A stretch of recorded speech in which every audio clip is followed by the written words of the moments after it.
Сестра студентка я питат, какъв е перфектният курс според твоите разбиране? Да. И тя казва, дълъг, тънък и мек.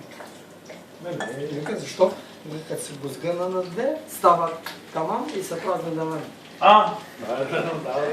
Няма да забравя жена.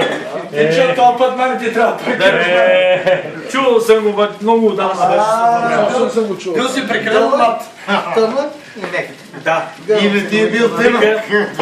Реално и се празни да мъни. Пиринският вариант на този е... Не му давайте на Паскал да ви снима, слага ги във Фейсбук. Да не я убива и освен това се празни навънка, разбираш ли? Като се обърне главата и стреля навън. Цвета на главата, че не знае. Вариант. Те вече замисляме става. Това са тълкувания. Ясно, да. Тръптинг, разбираш. Ами, Олене, ти пък като не разбираш, ще ме да ме Разисквания. Ей, какви хора сте да има тази крива и Толклингер е другата дума. Толклингер. Все се обаждаш да не ти място. Паскал снима какви глупости Абе, ти видео ли правиш, бе? Моля ли се? Не да го пускаш, ама там ми е добре, че не разбират български тема. Виж какво, можеш да го правиш там хората ще завидят, малко ще правиш такова.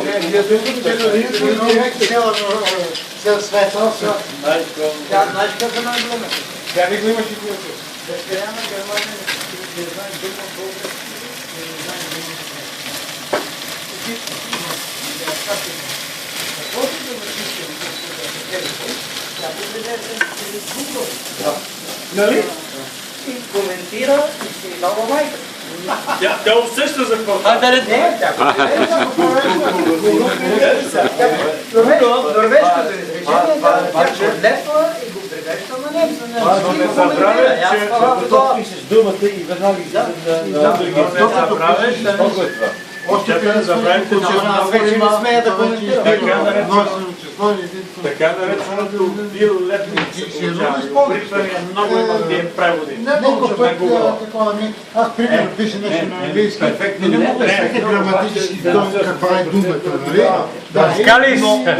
Единични думи може да преведат много добре. Единични думи.